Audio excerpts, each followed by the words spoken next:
Call the Honourable Phil Goff. Mr Chairman, there are two important matters in this bill, and on my first call, I guess I'll look at the area that I have a particular responsibility for, which is the veteran support payments, because I think there are a number of questions that the House needs to know about, and actually the country needs to know about, because it seems to me that the changes that are being made in this bill to veteran support payments are way under the radar. I rang up the RSA this afternoon just to see what their views were. They didn't know about the changes being made in this legislation. The Secretary, the Chief Executive Officer in the RSA didn't know about this. And until I saw this bill, I wasn't aware of it. Now, on the surface, this bill dramatically decreases the income of veterans through their lump sum payment, through their weekly compensation payment, through their weekly payment to the dependent spouses of a deceased veteran, and to children and dependents. And that it dramatically reduces their income because it makes it taxable. Now, I had to really look through the regulatory impact statement to find out what was happening here, because I read the Minister's statement on the introduction, and the Minister that was on the second reading didn't even refer to it, sir, didn't even refer to it, but it appears there's been a massive cock-up. And that cock-up is that they did not get it right in the first place. A veteran reading the Veterans Support Act would believe that the income they were going to get was going to be non-taxable, and suddenly they find that their income will go down by a third from what the Act apparently gave them. And what's more, it increases the obligations that are facing veterans in terms of student loans and child support obligations. It reduces the veterans working for family entitlements. Now, this has been conveniently swept under the carpet, and the excuse given is we got it wrong, we made an error. We made an error in the original Act.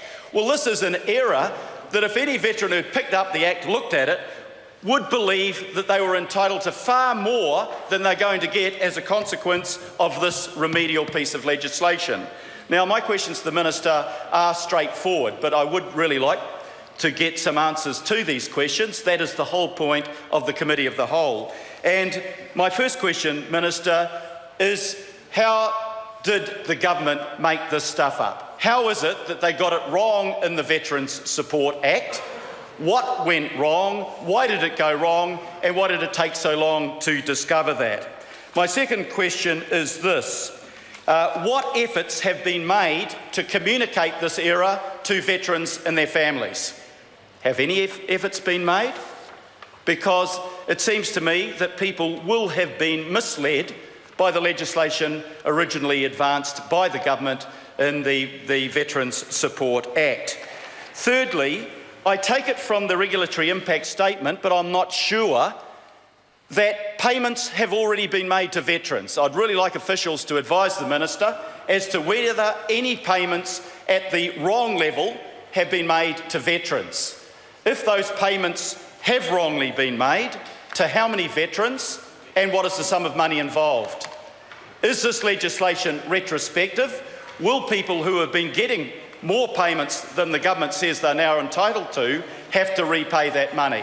None of these questions have been addressed in any of the material that I've seen advanced. I'm hoping that the payments haven't started, there won't be any requirement to pay back, and I'll understand it if the department made a genuine error, but I think when you make an error, you front up, you admit it, you explain how you made it, and you apologise for making it. And I want to know from the Minister whether any of those things have happened.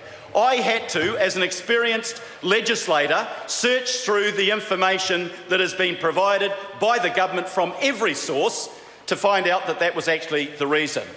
It was swept under the carpet. They didn't want to acknowledge it, they didn't want to admit it, and when the RSA says to me they didn't know about it, I think that there's something fundamentally wrong with how our system is working. I think they are fair questions, Minister, and I hope that you'll take the opportunity before this debate proceeds much further to get up and answer those questions so they can be clarified. Depending on the answers you give, of course, we may have some further questions to ask. The second area I want to speak on is the Homestart related clauses 3 to 6, Mr Chairman. The Honourable Phil Goff. And I'm asking these questions on behalf of my constituents because I want to know how much these changes are going to help people in my electorate. My electorate is Mount Roskill, sir. It's on the Auckland Isthmus. It's the area in which I grew up, and it used to be an area where people could come and buy their first home. It was a working class area. People could aspire in the old days to home ownership and they could have it, that would be affordable. And the really frightening thing, as I went around my electorate last year and I knocked on doors that I'd knocked on before, that I had known always for the last 40 years to be owner occupied, I find in my electorate they are now investor owned and they're being rented out. They're being rented out. Home ownership, sir, has gone from nearly 75% in my electorate and in Auckland to 61%. Now that's a serious indictment on what's happening in housing, because we all believe in the Kiwi dream of being able to buy your own home. And I'm asking these questions, sir, because I want to know whether what's in this bill will address that problem of housing affordability. I would love my kids to be able to buy on the Isthmus of Auckland. They can't. They can't afford it. When I bought a home, sir, and probably when you bought your home, it was 3 times my income. That was the cost of my first home as a first home buyer. My kids are now paying 6 or 7 times that income, and they have to rely on help from the family to be able to get the deposit up. So when I look at what's happening in Auckland with prices, and I see the prices are going up by $1,700 a week. Put yourself, Mr Chairman, in the position of being a first home buyer. You're paying out high rent because of a housing shortage, and you've got to find $1,700 a week more just to keep up with the house prices. You can't do it. So that's actually, in a lot of Auckland, house prices have gone up by $90,000 in the last year. $90,000. And what do we do in this bill? We alter the Homestart so that we can give people their credits back. It's $500 a year. That's what this bill provides to a first home buyer. $500 a year, and the house prices are going up by $90,000 a year. So I ask whether this is a genuine effort by government to address the problem of more and more people in Auckland not being able to afford to buy a home of their own. $500 a year. Yep, it's $10 a week, and house prices are going up by $1,700 a week. So I say this, sir, is a drop in the bucket as an answer to a serious problem. But I say more than that. When I read the Treasury submissions on what the government is proposing, they say this will be counterproductive. They say in a supply-constrained environment, putting more money in this way is like putting petrol on a fire to put it out. That all this will do, and they quote the Australian examples, all this will do is further push up prices, and the poor homeowner, being promised that they're going to get something out of this bill, just find that home ownership is further and further outside their reach. The statistics don't lie. 75% of Auckland is owning their own home. Back in the mid-80s, today 61%. What difference will this make? This is tokenism, isn't it? It's tokenism at best. And yet everyone in this House would say that an important part of our democracy and our community is that people should have the right to own their own homes. Well, because of that housing shortage, they're paying more rent.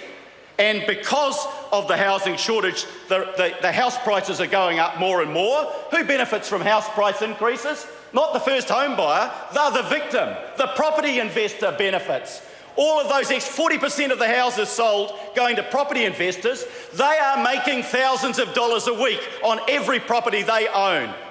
That'd be okay if it wasn't for the fact they're making it out of the hide of the people that are desperate to get into a home of their own. Is this House working for property investors and not working for first home buyers? Obviously it is. We are introducing something here that will not provide real assistance to the first home buyer. the first home buyer is falling further and further behind, and we insult them. The Minister of Housing, or all three of the Ministers of Housing, insult them by saying, here is something that will help you, when it won't help, things are getting worse. I call Jan.